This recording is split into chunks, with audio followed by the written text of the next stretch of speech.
नमस्कार सगळ्यांना आणि शुभरात्री म्हणावी लागेल कारण आज आहे गोकुळ अष्टमी आणि आज आम्ही वृद्धाश्रमामध्ये गोकुळ अष्टमी साजरी करणार आहोत।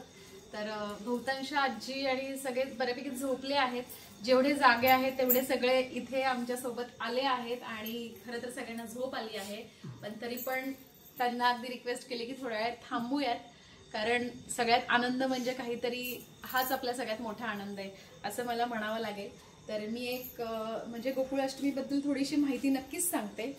तर आपण जेव्हा जन्माष्टमी साजरी करतो तर ती का करतात आणि कशासाठी करतात आणि कशा प्रकारे करतात, तर म्हणजे बहुतांश म्हणजे मला ह्यांच्याकडनंच समजेल, मी तर सगळ्यांपेक्षा लहान आहे, पण मला असं वाटतं सुरुवात तर मी करते आणि त्याच्यानंतर आपण सगळ्या आजींकडनं आजोबांकडनं ऐकूया की जन्माष्टमीची थोडीशी माहिती।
आश्रमातील सगळ्या आजींनी खूप छान पाळणा म्हटला।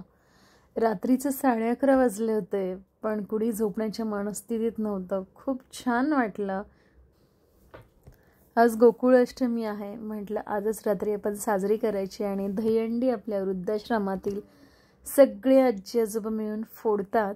म्हणजे अगदी आपण हाईटने कमी ठेवतो, जास्त उंच नाही ठेवत, की चला एक त्यांनाही आनंद आणि आपल्यालाही आनंद, अशा प्रकारे आम्ही दरवर्षी दहीहंडी उत्सव आणि गोकुळ अष्टमी साजरी करत असतो। कारण महिला म्हटलं की उत्साही असतात आणि कोणाला कंटाळा येत नाही। खूप छान प्रत्येक वर्षी आम्ही हा सण साजरा करतो, तेही सगळ्या आनंदाने एकत्र येऊन उत्साहाने गोकुळ अष्टमी साजरी केली जाते। म्हटलं अरे ह्यांना खायला काय द्यायचं, प्रसाद काय द्यायचं, मग आणले बिस्किटचे पॅकेट्स, कारण सगळ्यांचं ऑलरेडी जेवण झालं होतं। म्हटलं तर एवढ्या रात्रीचं आपण काय देणार त्याच्या पलीकडे, मग सगळ्यांना दिले बिस्किट्स आणि कोणी रूममध्ये नेले, कोणी खाऊन टाकले आणि रात्रीचं 11:30 पावणे 12 झाले होते। थोडीशी भीती पण वाटत होती, आजूबाजूचे लोक काय बोलतील, थोडासा व्हॅल्यूम म्हणजे स्पीकरचा आवाज आला तर, पण आम्ही फार कमी ठेवलं होतं की आमच्या पुरतंच ऐकू येईल, की इतरांना त्रास नको द्यायला। खूप मस्त आणि छान आमची जन्माष्टमी साजरी झाली। पुढच्या वर्षी जर तुम्ही हा व्हिडिओ बघत असाल, आमचा हा ब्लॉग बघत असाल, तर नेक्स्ट इयरमध्ये शांतीबन वृद्धाश्रमामध्ये वारजे येथे आमच्या सगळ्यांच्या सोबत गोकुळाष्टमी साजरी करायला नक्की या. आम्ही नक्कीच तुमची वाट पाहू.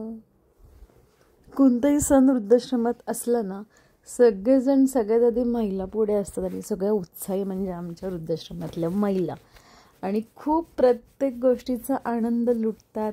खरं हेच एक जीवन आहे आणि आनंदी जीवन असं म्हणावं लागेल. कोणती गोष्ट न थकता न चुकता आनंदाने येतात आणि प्रत्येक गोष्टीमध्ये सहभागी होतात. आणि खरोखरच सगळ्यात मोठा आनंद म्हणजे सगळ्यात आरोग्य आणि छान वातावरण म्हणजे आनंदी राहणं, उत्साही राहणं. म्हणूनच प्रत्येकाच्या आयुष्यातला एक एक दिवस रोज वाढत जातो. सगळेजण ऐकूयात बरं का.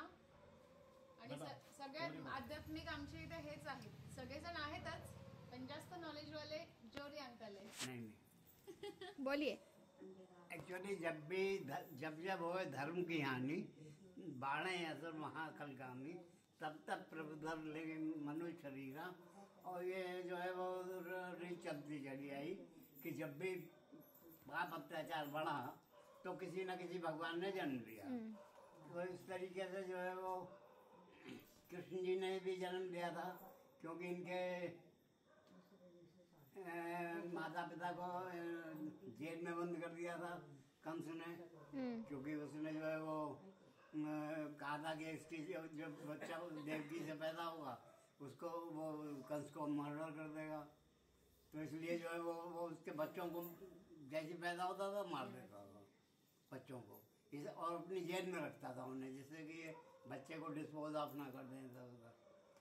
उसके बाद जो है जब कृष्ण जी पैदा हुए थे तो उन्हें तो लीला थी कृष्ण जी की, उन्हें आना ही था पापों को ख़त्म करने के लिए. तो वो आए और उन्हें सब हथकड़ी खुल गई और बेड़ियाँ खुल गई, और वो उन्हें बताया कि मुझे नंदलाल के घर पे पहुँचा दो मथुरा में.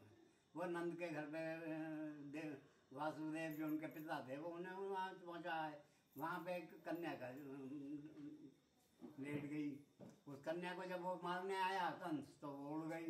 उसने बताया कि तेरे मारने वाला गोकुल में पैदा हो गया है.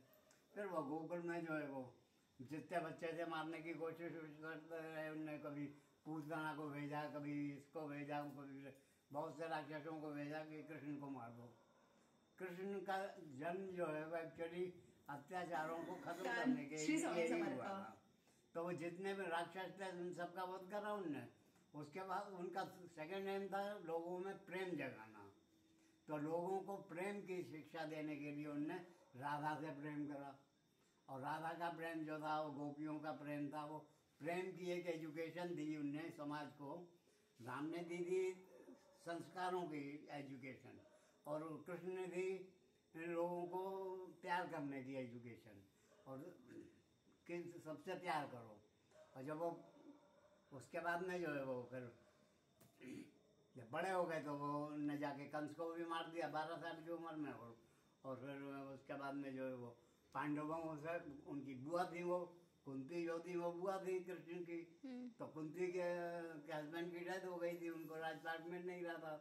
उनने बड़े भाई ने ले रखा था. तो ये गए कृष्ण ने गए, उनने कहा भाई कुंती के 5 बच्चे जो हैं इनको 5 गांव दे दो. तो उनने 5 गांव देने से मना कर दिया. तो ये महाभारत शुरू हुई. महाभारत में कृष्ण ने जो है वो अपना रूप दिखाया, विराट रूप दिखाया अर्जुन को. अर्जुन लड़ने को तैयार नहीं था, क्योंकि दूसरी तरफ उसके बाबा नाना चाचा ताऊ सब रिश्तेदार खड़े थे. तो वो अपने रिश्तेदारों को कैसे मारे. अर्जुन का दिल नहीं कर रहा था.